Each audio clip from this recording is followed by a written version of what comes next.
What's going on, guys? It's Houston Sports Talk back into the video today. And today the Houston Texans have waived wide receiver Jaden Yonke from South Dakota State, who is an undrafted free agent. The Texans, about a month ago, also waived his twin brother, Jackson Yonke. Jaden actually made it on the roster longer than I thought he would, to be honest. I thought it would only be a couple weeks after the Texans waived his brother that they'd waive Jadon. It's nothing against Jadon. I think he's a solid young player, and maybe he can make it in the NFL. But it's really hard to make it on a team or even try to prove yourself on a team that has such depth at the wide receiver position.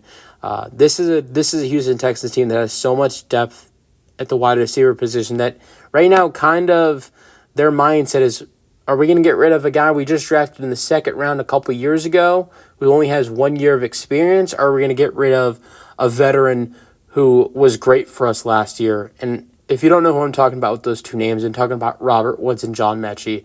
Or are we going to give up a 6th-round pick from our recent draft who's been a stud in the preseason?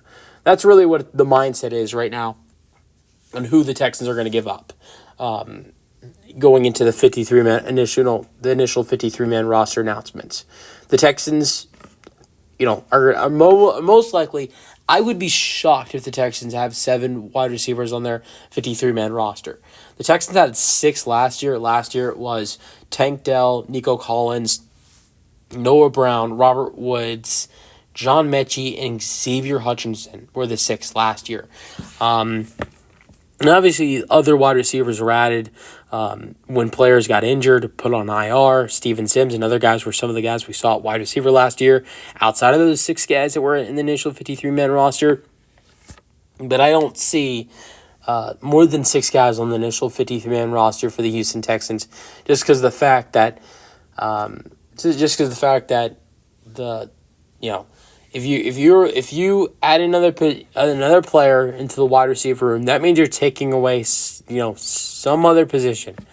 I think the most ideal would be quarterback, but the Texans need 3 quarterbacks. To be honest, this is an NFL now where you can have a 3rd quarterback on the active roster, on the active game day roster, if one quarterback gets injured. Because really think about it, if you're only allowed to have 2 active quarterbacks on the roster for game day, then if one quarterback gets injured and the other quarterback gets the backup quarterback gets injured as well, you're screwed. You're effed. And that doesn't happen often, but that happened in one of the most crucial stages that you could think of, and that's the NFC Championship game a couple years ago, and that's what changed the NFL to change their rules with the 3rd quarterback active on the game day roster.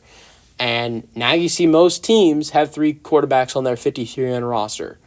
And I think that's something the Texans will do, especially with both Davis Mills and Case Keenum playing great in the preseason. So you're not going to take away from the quarterback. With an injured offensive line, with some guys down on the offensive line, you're not going to take away from the offensive line. You're not going to take a position away from them. At the tight end position, I don't think there's really anything to take away from them. Last year, there were 3 tight ends on the 53-man roster. This year, there are going to be 3 again. I don't think I'm not going to say no one's ever had only 2 tight ends on the roster, but no one's going to do that. The Texans aren't cutting one of Dalton Schultz or Brevin Jordan, and they're not cutting rookie Cade Stover as well. They're not taking away from the tight end position. They're not taking away from the running back position either.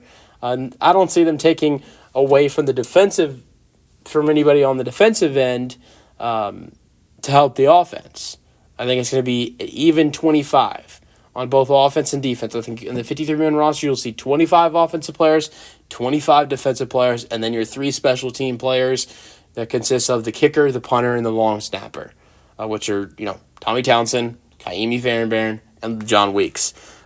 You're not gonna see 26 and 24.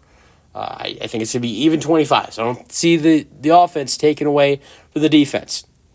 So that being said, there are most likely going to be 6 wide receivers on this roster. You're gonna have Stephon Diggs on the roster, of course. You're gonna have Nico Collins on the roster, of course. Same thing goes for Tank Dell. Same thing goes for Noah Brown. And that's when you start to ask questions. 2 guys make the roster, and you have 4 guys who are capable of making the roster. John Mechie, Robert Woods, Xavier Hutchinson, Ben Skoranek. 2 guys make it, 2 don't. One's a former second-round pick. One's a 6th-round pick from last year. One's a veteran who's showed himself in the NFL and for the Texans. One's a guy in Ben Skoranek who's had a solid career. Jaden Yonke, and this is no disrespect to him, because I've said some people say that I'm hating on the certain player because I said they didn't have a chance to make the roster, which makes no sense. I like Jaden Yonke. I think he has a solid future. He put up 946 receiving yards in 57 receptions with 10 touchdowns last year at South Dakota State. But not any way towards him. It's all about the depth that this wide receiver core has. He had no shot at making this roster. To be fair and more honest, I don't even think he had a chance to make the practice squad.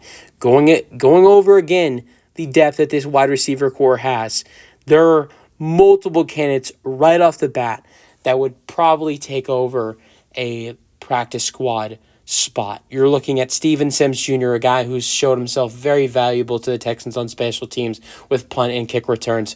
Johnny Johnson III, who's been a guy who is a practice squad favorite. And I wouldn't be surprised if the Texans potentially cut John Mechie if they would try to find a way to bring him back on the practice squad. So there was really no hope for him. But I want to go to an offensive tackle in Jalen Thomas. And I know that might be a little bit random, but the Texans waived offensive tackle Jalen Thomas a couple weeks ago. And I did a video on it, and someone, and I know this is a little bit random, but someone commented on it and said that they had a family that was friends with his family, something, and to be honest, if you're gonna make something up, it's who's gonna make something up about Jalen Thomas. He's a undrafted offensive tackle from 2023 that has only played 1 game in his career, and just got waived from the second team he's played on, or like the third team he's played on in his career. No one's going to make something up about Jalen Thomas, if anyone's going to even try to say that in the comment section. So, yeah. And the person said that when I asked, was there a reason why he got cut? And he said that Thomas said that the GM told him they wanted to give him the best chance to have success in the NFL, and by doing that, was cutting him where he could join another team and show himself. And I think that's the same thing we are seeing here with Jaden Yonke. That's why I brought up Jalen Thomas. So the Texans are giving Jaden Yonke the best chance to go out there and prove himself. Not all teams are stacked at wide receiver like the Texans. I can name a couple other teams who wouldn't mind adding in a undrafted wide receiver. Look at the Patriots. Look at the Steelers. Look at other teams who could use the Broncos, who could use a wide receiver. I'm not saying that they can use him as a starter, but some depth for the final 2 preseason games. There are many teams that could use him that are not the Texans. Maybe not the Chicago Bears, because they got a lot of depth as well. But just because the first team didn't work out for him, that doesn't mean his career is over. There are other chances, better chances for him out there in his career. And I'm gonna be someone that will be rooting for him. I'll keep looking, making sure I know where he goes next. And if I had to make a prediction, I'm telling everybody this right now. I'm gonna say he'll find a roster spot before the preseason ends. I'm not saying he'll be on a 53-man roster. I'm just saying he'll get his chance to prove himself in preseason before preseason ends. My prediction is that a team will pick him up before preseason ends, and he'll get to be on their roster. Most likely, he probably gets cut from that roster when they cut down to 53. But if he gets to do some good things with that certain team, maybe then some teams will be potentially looking at him as a practice squad guy, and then you only go up from there as a young wide receiver. So let me know your thoughts on the Texans waiving Jaden Yonke in the comment section, and peace out. Go Texans.